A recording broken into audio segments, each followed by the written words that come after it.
ज्याचा राज्यपालांच्या अभिभाषणामध्ये ज्याचा उल्लेख नाही, पण मी सातत्याने जेव्हा जेव्हा अधिवेशन होतं, जेव्हा जेव्हा संधी मला मिळते, अध्यक्ष महोदय, मी नेहमी गोहत्या ही महाराष्ट्रामध्ये थांबवावी ह्याच्यासाठी मी सातत्याने बोलत असतो, प्रयत्न करत असतो। अध्यक्ष महोदय, गोहत्या थांबली आहे का महाराष्ट्रामध्ये? एकदा तपास घेऊन बघा, काय चाललंय एकदा तपासा।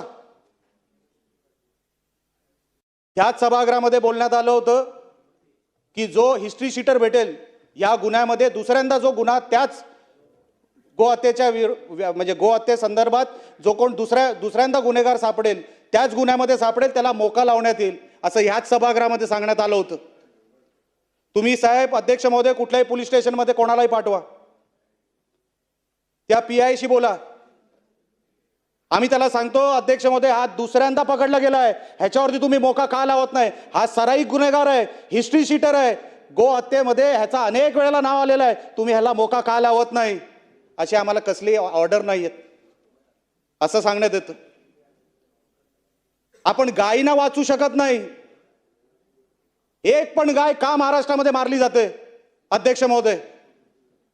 आणि किती वेळा आम्ही सभागृहामध्ये बोलायचं, ओ मोका लावला जाणार असं ह्याच सभागृहामध्ये सांगितलं गेलं, मग का लागला जात नाही? एक तरी नाव जाहीर करावं सरकारने की ह्या गुन्हेगारावर हा गोहत्ये बंदीमध्ये गोहत्येच्या ह्या केसमध्ये हा पकडला गेला आणि ह्याच्यावर आम्ही मोका लावला असा एक आरोपी या सभागृहामध्ये तुम्ही जाहीर करावा।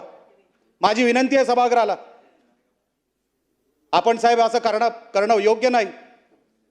हे सगळे गोरक्षक, हे जे आपली जीवाची बाजी लावून जे रस्त्यावर उभे असतात त्यांच्यावरती खटले करले जातात, त्यांच्यावरती खटले आणले जातात आणि ते केसेसमध्ये अडकले जातात। साहेब माझी विनंती आहे सरकारला, अध्यक्ष महोदय ह्याच्यावरती मोका तुम्ही लावला पण ते खाली पोलीस स्टेशनला माहित नाही, एसीपी डीसीपीला माहित नाही, पण एका बाजूला आपण सभागृहामध्ये जाहीर केलेलं आहे की या बाबतीमध्ये मोका कायदा लावला जाईल, मग तो लावला का जात नाही? अजूनपर्यंत किती मोकाच्या अंतर्गत या किती लोकांना घेतले गेले, त्यांच्यावर त्या केसेस झाल्या, एकदा सभागृहामध्ये होऊन जाऊ द्या।